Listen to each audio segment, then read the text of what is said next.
سورہ قصص مکی ہے، ہجرت سے پہلے اس کا نزول ہوا ہے۔ قرآن پاک کی ترتیب کے اعتبار سے اس کا نمبر 28 ہے، نزول کے اعتبار سے اس کا نمبر 49 ہے۔ اس میں 88 آیتیں ہیں اور 9 رکوع ہیں۔ بسم اللہ الرحمن الرحیم، اللہ کے نام سے شروع جو بہت زیادہ مہربان نہایت رحم کرنے والا۔ طاسین میم، حروف مقطعات۔ اللہ اور اس کے رسول اس کے معنی بخوبی جانتے ہیں۔ تلک آیات الکتاب المبین، یہ روشن کتاب کی آیتیں ہیں۔ نتلو علیک من نبأ موسیٰ وفرعون بالحق، ہم آپ پر پڑھ کر سناتے ہیں موسیٰ علیہ السلام اور فرعون کی خبر بالحق، حق کے ساتھ۔ لقوم یؤمنون، اس قوم کے لیے جو ایمان لاتی ہے۔ ان فرعون علا فی الارض، بے شک فرعون زمین میں متکبر تھا۔ وجعل اہلها شیعا، اس نے زمین کے رہنے والوں یعنی مصر کے رہنے والوں کو اپنا غلام بنایا۔ یستضعف طائفۃ منہم، ان میں سے ایک گروہ کو وہ کمزور سمجھتا اور کمزوروں پر ظلم کرتا۔ یذبح ابناءہم، وہ ان کے بیٹوں کو ذبح کرتا۔ ویستحیی نساءہم، اور ان کی بیٹیوں کو زندہ چھوڑتا۔ 70,000 لڑکے ذبح کر دیے گئے اور 90,000 عورتوں کے حمل ضائع کیے گئے۔ اس کے علاوہ فرعون نے بنی اسرائیل یعنی مسلمانوں پہ بہت ظلم کیا۔ انہ کان من المفسدین، بے شک فرعون فساد کرنے والا تھا۔ ونريد ان نمن على الذين استضعفوا في الارض، ہم نے ارادہ کیا کہ ہم ان لوگوں پر احسان کریں جو زمین میں کمزور ہیں۔ تو بنی اسرائیل پر ہم نے احسان کیا، فرعون کو غرق کر دیا اور بنی اسرائیل کو مصر کی حکومت دی۔ وَنَجْعَلَهُمْ أَئِمَّةً، اور ہم نے ارادہ کیا کہ ان کمزوروں کو دنیا کا بادشاہ بنا دیں، پیشوا بنائیں۔ وَنَجْعَلَهُمُ الْوَارِثِينَ، اور ہم نے انہیں زمین کا وارث بنانے کا ارادہ کیا۔ تو ہم نے کمزوروں کو قوت دے دی۔ مراد یہ ہے کہ ہم جو چاہیں کر سکتے ہیں، تو کوئی طاقتور اپنی طاقت پر غرور و تکبر نہ کرے اور کوئی کمزور اپنی کمزوری پر افسوس نہ کرے، اللہ کی بارگاہ میں جھک جائے، وہ کمزوروں کو قوی بنانے والا ہے۔ وَنُمَكِّنَ لَهُمْ فِي الْأَرْضِ، اور ہم نے یہ ارادہ کیا کہ انہیں زمین میں طاقت دیں، قوت دیں۔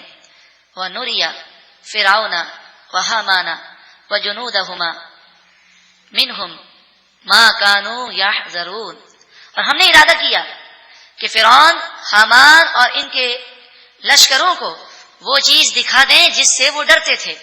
کاہنوں نے کہا تھا ایک بچہ پیدا ہوگا تیری حکومت کو ختم کر دے گا۔ تو موسیٰ علیہ السلام کو ہم نے پیدا کیا، فرعون کے محل میں آپ نے پرورش پائی، اور پھر ایک وقت وہ آیا کہ فرعون اپنے لشکروں کے ساتھ دریا میں، سمندر میں غرق ہو گیا۔ وَأَوْحَيْنَا إِلَىٰ أُمِّ مُوسَىٰ، اور ہم نے موسیٰ علیہ السلام کی ماں کے دل میں یہ بات ڈالی۔ دل میں بات ڈالنے کی 2 صورتیں مفسرین نے بیان کی۔ ایک صورت تو یہ ہے کہ خواب میں ان سے فرشتے نے کہا، اور دوسری صورت یہ ہے کہ اللہ کے نیک بندوں کے دلوں کے اندر اللہ رب العالمین اپنی رحمت کا القاء فرماتا ہے، تو ان کے دل کے اندر جو خیالات آتے ہیں وہ بڑے پاکیزہ ہوتے ہیں، جسے الہام کہا جاتا ہے۔ موسیٰ علیہ السلام کی والدہ کے دل میں اللہ تعالیٰ نے یہ بات ڈالی ان ارضعیہ، کہ آپ موسیٰ علیہ السلام کو دودھ پلاتی رہیں۔ ان ارضعیہ، جب تک آپ سے ہو سکے آپ پلاتی رہیں۔ 3 مہینے تک آپ دودھ پلاتی رہیں، اور ان 3 مہینوں میں موسیٰ علیہ السلام اتنا بڑھ گئے جتنا 1 سال اور 3 مہینے کے بچے کا سائز ہوتا ہے۔ اس دوران موسیٰ علیہ السلام نہ تو حرکت کرتے تھے اور نہ ہی آپ روتے تھے، یہاں تک کہ اگر کوئی گھر میں بھی آ جائے تو حضرت موسیٰ علیہ السلام کی والدہ حضرت موسیٰ علیہ السلام کے کپڑے سے ڈھانک دیا کرتی، اور کافی دیر تک آنے والا وہاں موجود رہتا، لیکن اسے علم نہ ہوتا کہ یہاں پر کسی بچے کی ولادت ہوئی ہے۔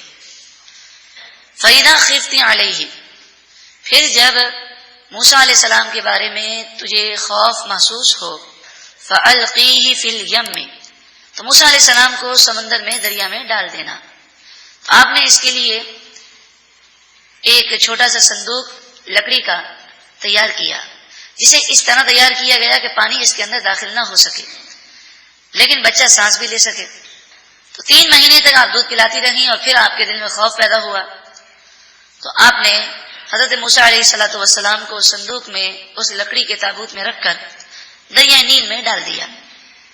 ولا تخافی، اور تو خوف نہ کرنا، ولا تحزنی، اور تو غم نہ کرنا. ایک ماں اپنے بچے کو جو بھی 3 مہینے کا بچہ ہے اسے ایک تابوت میں ڈال کر دریا میں رکھ دے، یہ ایک مشکل امر ہے، لیکن اللہ تبارک و تعالی نے ان کے دل کو مضبوط کیا اور ان پر الہام کیا گیا کہ آپ نہ خوف کریں اور نہ غمگین ہوں. اِنَّا رَادُّوهُ إِلَيْكِ، بے شک ہم اس بچے کو آپ کے پاس ضرور واپس لے کر آئیں گے. وَجَاعِلُوهُ مِنَ الْمُرْسَلِينَ، اور اس بچے کو رسولوں میں سے کر دیں گے. آپ نے اللہ پر بھروسہ کیا اور اپنے بچے کو دریا میں رکھ دیا. دریائے نیل میں یہ لکڑی کا تابوت صندوق بہتا رہا. دریا نیل سے ایک نہر فرعون کے محل کی طرف جا رہی تھی. اب یہ لکڑی کا تابوت فرعون کی محل کی سیڑھیوں سے ٹکرا رہا تھا. حضرت بی بی آسیہ رضی اللہ تعالی عنہا فرعون کے ساتھ اور خدام کے ساتھ سیر کے لیے نکلی. ان کی نظر اس لکڑی کے تابوت پہ پڑی. خدام کو حکم دیا گیا وہ وہاں سے دریا سے نکال کے لائے. فَالْتَقَطَهُ آلُ فِرْعَوْنَ، فرعونیوں نے حضرت موسیٰ علیہ الصلوۃ والسلام کو اٹھا لیا، اس تابوت کو اٹھا لیا. اللہ رب العالمین کی شان کہ جس بچے سے بچنے کے لیے اس فرعون نے اس قدر ظلم کیا کہ 70,000 بچوں کو قتل کیا، 90,000 عورتوں کے حمل ضائع کیے، کئی سالوں تک یہ عمل جاری رہا. اب وہ بچہ خود فرعون کے محل کے قریب پہنچ گیا. فرعون باوجود اس قدر دشمنی کے حضرت موسیٰ علیہ السلام کو کچھ نقصان نہ پہنچا سکا. اس میں درس ہے ہم تمام کے لیے کہ دشمن چاہے کتنا ہی پاورفل ہو، بچانے والا رب العالمین سب سے زیادہ طاقت رکھتا ہے. اور رب العالمین کی شان دیکھیں، اس بچے سے بچنے کے لیے فرعون نے کتنی کوششیں کی، اور اللہ تعالیٰ کی شان دیکھیں کہ اللہ تعالیٰ نے موسیٰ علیہ السلام کی پرورش فرعون کے ہاتھوں سے کروائی کہ فرعون کے محل میں 30 سال تک آپ رہے. یہاں تک کہ آپ مشہور ہو گئے موسیٰ بن فرعون. جو لوگ اس حقیقت سے واقف نہ تھے یا جو واقف تھے وہ مر گئے. تو اب لوگ یہی سمجھنے لگے کہ موسیٰ علیہ الصلوۃ والسلام فرعون کے بیٹے ہیں، لہذا جہاں بھی آپ جاتے لوگ آپ کی عزت کرتے. لِيَكُونَ لَهُمْ عَدُوًّا، تاکہ موسیٰ علیہ السلام ان کے لیے دشمن ہو جائیں، کہ جو دشمنان خدا ہیں ان کے لیے موسیٰ علیہ الصلوۃ والسلام دشمن بنے اور ایسے لوگوں کو سبق سکھائیں. وَحَزَنًا، اور موسیٰ علیہ السلام ان کے غم کا باعث بنے. 30 سال تک وہ پرورش کرتا رہا اور موسیٰ علیہ الصلوۃ والسلام 30 سال تک محل میں رہے. پھر مصر سے مدین گئے. 10 سال کے بعد جب واپس آئے تو اب 40 سال کا عرصہ گزر گیا. اس وقت فرعون کو احساس ہوا کہ جس بچے کو ہم نے گود لیا یہ وہی بچہ ہے جو ہماری سلطنت کی تباہی کا باعث بنے گا. ان فرعون وہامان، بے شک فرعون اور حامان. فرعون کے ساتھ حامان کا ذکر کیا گیا کیونکہ فرعون کی تباہی میں حامان کا بہت بڑا ہاتھ ہے. یہ ایک چاپلوسی کرنے والا شخص تھا اور اسی نے فرعون کے ذہن میں خدائی کا دعویٰ کرنے کی سوچ پیدا کی. اسی نے اور بہت سارے غلط مشورے دیے اور اسی حامان نے فرعون کو یہ مشورہ بھی دیا تھا کہ جب فرعون ایمان لانے لگا تو حامان نے کہا کہ سارا مصر آپ کی پوجا کر رہا ہے، اگر آپ ایمان لے آئے تو یہ کہیں گے کیا اب تک آپ نے ہم سے جھوٹ بولا. اس غلط مشورے کو قبول کرنے کی وجہ سے فرعون بھی تباہ ہوا اور اس تباہی میں حامان کا بھی بہت بڑا ہاتھ ہے. اللہ تعالیٰ غلط مشیروں سے محفوظ فرمائے اور بری صحبت سے اور بری دوستی سے بھی محفوظ فرمائے. آج بھی ایسے دوست ہیں کہ اگر کوئی دوست نیکی کی طرف آنے لگے تو وہ دوست اسے نیکی کی طرف نہیں آنے دیتے اور اسے ہمیشہ کے لیے تباہ کر دیتے ہیں. بلکہ بعض تو ایسے بھی ہیں کہ وہ آپس میں ڈسکس کرتے ہیں کہ فلاں اب ملا بننے لگا ہے تو پلاننگ کرتے ہیں اور بڑی ٹیکنک کے ساتھ اس کو دین سے دور کر دیتے ہیں. اس میں ملا بننے یا مولانا بننے والی کون سی بات ہے؟ قرآن و حدیث پر جو عمل کرے، نماز کی پابندی کرے، شریعت کی پابندی کرے، تو یہ تو ہر ایک مسلمان پر لازمی ہے۔ ان فرعون و حامان، بے شک فرعون اور حامان، وجنودہما، اور ان دونوں کے لشکر، ان دونوں کے پیروکار، کانوا خاطئین، یہ سب گناہگار تھے، خطاکار تھے۔ فرعون نے جیسے ہی موسیٰ علیہ السلام کو دیکھا تو کہنے لگا یہ وہی بچہ ہے جو مجھے تباہ کرے گا، میں اسے قتل کر دوں گا۔ وقالت امرأۃ فرعون، فرعون کی بیوی بولی، حضرت بی بی آسیہ رضی اللہ تعالی عنہا جو بعد میں ایمان لے آئیں۔ فرعون بے اولاد تھا اور اولاد کی صلاحیت بھی فرعون میں نہ تھی، تو فرعون کی زوجہ حضرت بی بی آسیہ رضی اللہ تعالی عنہا بولی قرۃ عین لی ولک، یہ بچہ تو میری اور آپ کی آنکھوں کی ٹھنڈک ہے، لا تقتلوہ، آپ اسے قتل نہ کریں، عسیٰ ان ینفعنا، ہو سکتا ہے یہ بچہ ہمیں نفع دے، او نتخذہ ولدا، یا ہم اسے اپنا بیٹا بنا لیں، وہم لا یشعرون، وہ حقیقت حال سے شعور نہیں رکھتے تھے۔ فرعون نے جب حضرت موسیٰ علیہ السلام کی آنکھیں دیکھی اور چہرے کو دیکھا، موسیٰ علیہ السلام کی آنکھوں میں وہ کشش تھی کہ جو آپ کی آنکھوں کو دیکھتا وہ آپ کی محبت میں گرفتار ہو جاتا۔ اب موسیٰ علیہ السلام کو قتل کرنے کی فرعون کو جرأت نہ ہوئی۔ اس کے علاوہ بھی حضرت بی بی آسیہ نے اور بھی دلائل دیے کہ ہو سکتا ہے یہ بچہ بہت دور سے آیا ہو، کیونکہ اگر مصر میں ہوتا تو ہمارے جاسوس تو چاروں طرف پھیلے ہوئے ہیں، وہ اس بات کی خبر ضرور دیتے، بلکہ کوئی بچہ زندہ ہی نہ بچ سکتا، کیونکہ ہر عورت جو امید سے ہوتی اس کے گھر پر جیسے ہی اطلاع ملتی اس کے گھر پر 2 فوجی تعینات کر دیے جاتے اور ایک دائی مقرر کی جاتی، جیسے ہی بچے کی ولادت ہوتی تو وہ دائی اس بچے کو فوجیوں کے پاس لاتی اور وہ فوجی اسے ذبح کر دیتے۔ یہ کیسے ہو سکتا ہے کہ بچے کی ولادت ہو اور ہمیں معلوم تک نہ ہو، اور یہ بچہ ویسے بھی 1 سال سے اوپر کا محسوس ہوتا ہے۔ جب بچے بہت زیادہ مرنے لگے تو افزائش نسل بہت کم ہو گئی، تو فرعونیوں نے فرعون سے کہا کہ بنی اسرائیل کی تعداد بڑی کم ہو رہی ہے اور ان کے جوان بوڑھے ہو گئے ہیں اور نئے بچے پیدا ہوتے ہیں تو تم انہیں قتل کر دیتے ہو، اب ہمارے غلام کہاں سے حاصل ہوں گے جو محنت مزدوری کریں؟ تو فرعون نے کہا اچھا ایسا کرتے ہیں 1 سال انہیں زندہ رکھتے ہیں اور 1 سال مارتے ہیں۔ تو بی بی آسیہ نے کہا کہ یہ تو ہو سکتا ہے پچھلے سال کا بچہ ہو، کیونکہ 1 سال سے زیادہ اس کی عمر لگتی ہے، اور پچھلے سال تو آپ نے اعلان کیا تھا کہ بچوں کو 1 سال قتل نہیں کیا جائے۔ وَأَصْبَحَ فُؤَادُ أُمِّ مُوسَىٰ فَارِغًا، اور صبح موسیٰ علیہ السلام کی ماں کا دل بے صبرہ ہو گیا۔ ماں تو ماں ہے، انہوں نے ڈال تو دیا، صبح جب اٹھی تو آنکھوں سے آنسو جاری ہوئے اور کہا ہائے میرا بچہ۔ ماں برداشت کر لے یہ بہت مشکل ہوتا ہے۔ ان کادت لتبدی بہ لولا ربطنا علی قلبها، اگر ہم اس کے دل کو ڈھارس نہ دیتے اور اس کے دل کو مضبوط نہ رکھتے تو قریب تھا کہ وہ اس بات کو ظاہر کر دیتی کہ جب صبح یہ پتہ چلا کہ ایک تابوت فرعون کے محل آیا ہے تو والدہ کا دل بے صبرہ ہو گیا اور وہ ڈر گئی کہ دشمن کے ہاتھ میں میرا بچہ چلا گیا۔ اگر اللہ تعالیٰ فرماتا ہے اگر ہم صبر نہ دیتے اور ان کے دل کو مضبوط نہ کرتے تو یہ بے صبری کر دیتی اور لوگوں کو بتا دیتی کہ میرا بچہ ہے۔ اللہ نے انہیں صبر عطا فرمایا۔ لِتَكُونَ مِنَ الْمُؤْمِنِينَ، تاکہ اسے ہمارے وعدے پر یقین رہے۔ تو جو الہام کے ذریعے وعدہ فرمایا گیا کہ ہم موسیٰ علیہ السلام کو آپ کے پاس دوبارہ لے کر آئیں گے، تو اس وعدے پر یقین برقرار رہے، اس کے لیے ہم نے ان کے دل کو مضبوط رکھا۔ وقالت لأختہ، موسیٰ علیہ السلام کی ماں نے موسیٰ علیہ السلام کی بہن سے کہا، یعنی اپنی بیٹی سے کہا، جن کا نام حضرت مریم ہے۔ یہ وہ حضرت مریم نہیں ہیں جو حضرت عیسیٰ علیہ السلام کی والدہ ہیں، بلکہ عیسیٰ علیہ السلام کی والدہ اور حضرت موسیٰ علیہ السلام کی بہن مریم میں سینکڑوں سال کا فاصلہ ہے۔ تو موسیٰ علیہ السلام کی ماں نے اپنی بیٹی سے کہا قصیہ، تم ان کے پیچھے جاؤ۔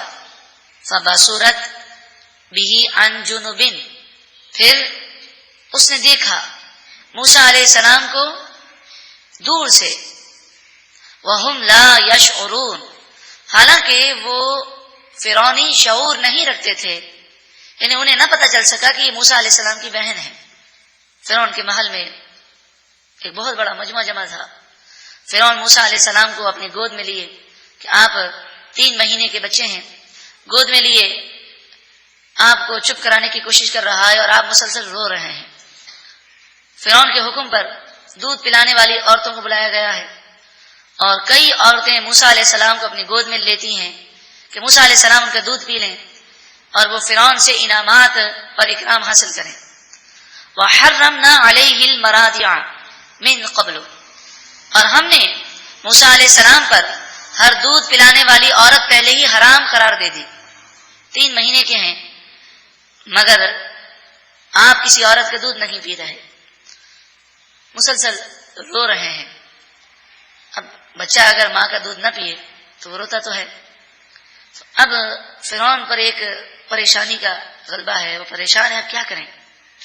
تو جب یہ ہر طرح سے عاجز آ گیا، فقالت، تو موسیٰ علیہ السلام کی بہن بولی، هل ادلکم علی اہل بیت، کیا میں آپ کو ایسا گھرانہ بتاؤں، یکفلونہ لکم، جو تمہارے لیے اس بچے کو پال سکے، وہم لہو ناصحون، اور وہ گھرانہ اس بچے کا خیر خواہ ہے۔ فرعون نے کہا کہ چلو دیکھ لیں، انہیں بھی بلا کے لاؤ۔ حضرت موسیٰ علیہ السلام کی والدہ آئیں۔ جیسے ہی حضرت موسیٰ علیہ السلام کی والدہ نے اس ہال میں قدم رکھا جہاں پر لوگ جمع تھے، موسیٰ علیہ السلام نے رونا بند کر دیا، اور جب اپنے 3 مہینے کے بچے کو انہوں نے سینے سے لگایا تو موسیٰ علیہ السلام دودھ پینے لگے۔ فرعون چونکہ شکی مزاج تھا اور دوسرا اسے یہ شک تھا کہ یہ بچہ ہے کون، فوراً چیخنے لگا اور کہنے لگا، اے عورت، تو اس بچے کی کیا لگتی ہے کہ کسی عورت سے یہ بچہ چپ نہ ہو سکا اور کسی عورت کا اسے دودھ نہ پیا، تجھے دیکھتے ہی یہ چپ کیسے ہو گیا اور تیرا دودھ کیسے پینے لگا؟ اللہ تبارک و تعالی نے حضرت موسیٰ علیہ السلام کی والدہ کے دل میں یہ جواب القاء فرما دیا۔ آپ کے چہرے پر یہ سوال سن کر کوئی گھبراہٹ طاری نہ ہوئی، اور آپ نے کہا کہ بعض بچوں کی فطرت میں نفاست ہوتی ہے، بعض بچے ایسے ہوتے ہیں کہ وہ کسی گندی عورت کے قریب نہیں جا سکتے، تو میں روزانہ کپڑے تبدیل کرتی ہوں اور روزانہ غسل کرتی ہوں، تو میں نفیس رہتی ہوں۔ جب آپ نے یہ جملہ کہا تو بادشاہ یہ سمجھا، فرعون یہ سمجھا کہ اچھا یہ صفائی کی وجہ سے یہ بچہ ان کے قریب گیا ہے، تو یہ بڑا خوش ہوا کہ میں نے جس بچے کو گود لیا ہے وہ اتنا نفیس بچہ ہے کہ کسی بری عورت کے ہاتھ میں یا گندی عورت کے ہاتھ میں وہ جانے کو تیار نہیں ہے۔ روزانہ غسل کرتی ہیں، روزانہ وہ کپڑے تبدیل کرتی ہیں، صاف ستھری رہتی ہیں، اسی لیے یہ بچہ گیا ہے۔ تو اس کی خوشی کی انتہا نہ رہی کہ میں نے جس بچے کو گود لیا ہے وہ فطرتاً نفیس ہے۔ تو فرعون نے کہا کہ اس بچے کو آپ لے جائیں، 2 سال تک انہیں آپ دودھ پلائیں، اپنے پاس رکھیں، اور پھر جب یہ کھانے پینے اور دیگر معاملات کرنے پر قادر ہو جائیں، بچے کی ایک عمر ہو جائے کہ جس کے اندر اسے ماں کی حاجت نہیں رہتی، وہ 7 سال کی عمر ہے، ورنہ 7 سال سے پہلے کپڑے بدلنے میں یا دیگر معاملات میں اسے ماں کی حاجت رہتی ہے۔ یعنی بچہ کتنا بھی بڑا ہو جائے اسے ماں کی حاجت ہے۔ یہاں مراد ہے کہ بچہ 7 برس کا ہو جاتا ہے تو اس قابل ہو جاتا ہے کہ اپنے کام وہ خود کرنے کے تھوڑا بہت قابل ہوتا ہے، اور دوسرے لوگ بھی اگر چاہیں تو وہ اس کے ساتھ تعاون کر سکتے ہیں، لیکن 7 سال سے کم عمر کا بچہ وہ ماں سے بہت زیادہ اٹیچ ہوتا ہے۔ فَرَدَدْنَاهُ إِلَىٰ أُمِّهِ، تو ہم نے موسیٰ علیہ السلام کو ان کی ماں کے پاس لوٹا دیا۔ اب ماں کے پاس موسیٰ علیہ السلام آ گئے، لیکن فرعون کی طرف سے روزانہ معاوضہ دیا جاتا، انعام دیا جاتا، انعام بھی مل رہا ہے، اور بڑے اطمینان کے ساتھ موسیٰ علیہ السلام کی آپ پرورش بھی کر رہی ہیں، اور لوگ آپ کی عزت بھی کر رہے ہیں کہ بھئی یہ اس بچے کی پرورش کر رہی ہیں کہ جو بچہ فرعون نے گود لیا ہے۔ فَرَدَدْنَاهُ إِلَىٰ أُمِّهِ، بس ہم نے موسیٰ علیہ السلام کو ان کی ماں کے پاس لوٹا دیا۔ ان تمام باتوں میں درس ہے، جو رب العالمین چاہے وہی ہوتا ہے۔ کئی تقر عینھا، تاکہ موسیٰ علیہ السلام کی ماں کی آنکھیں ٹھنڈی رہیں۔ حضرت موسیٰ علیہ السلام کی والدہ نیک اور صالحہ تھیں، تو رب العالمین نے کیسا کرم کیا کہ بچہ ان کی نگاہوں کے سامنے ہے اور کسی قسم کا کوئی خوف بھی نہیں۔ نیک عورت دنیا اور آخرت میں کامیاب ہوتی ہے۔ ایک نیک عورت پورے خاندان کو جنتی گھرانہ بنا دیتی ہے. اللہ تعالی ہماری ماں و بہنوں کو بھی نیکی کی توفیق عطا فرمائے. ولا تحزن، اور تاکہ وہ غم نہ کرے. ولتعلم، اور تاکہ وہ خوب مزید جان لے. ان وعد اللہ حق، بے شک اللہ کا وعدہ سچا ہے. کہ اللہ نے وعدہ فرمایا کہ موسیٰ علیہ السلام کو ہم آپ کے پاس دوبارہ لوٹائیں گے. ولکن اکثرهم لا يعلمون، ہاں لیکن ان میں سے اکثر لوگ نہیں جانتے. حضرت موسیٰ علیہ الصلوۃ والسلام کی والدہ نبی نہیں ہیں، رسول نہیں ہیں، آپ ولیہ ہیں، اور جو آپ کے دل میں بات ڈالی گئی وہ الہام ہے. اور آپ کے مقام و مرتبے کو جو قرآن نے بیان کیا، ایک ولیہ عورت کے مقام و مرتبے کو بیان کیا. تو پتہ چلا کہ جس طرح نبی اور رسول کے مقامات ہیں، اسی طرح اللہ تعالیٰ نے اولیاء کو بھی مقام عطا فرمایا. لیکن اولیاء نبی کے برابر نہیں ہوتے، لیکن ان پر نبیوں کا فیض جاری ہوتا ہے، اور اللہ تعالیٰ انہیں وہ کرامتیں عطا فرماتا ہے جس سے اس بات کی تصدیق ہو جاتی ہے کہ اللہ تعالیٰ کے یہ محبوب بندے ہیں.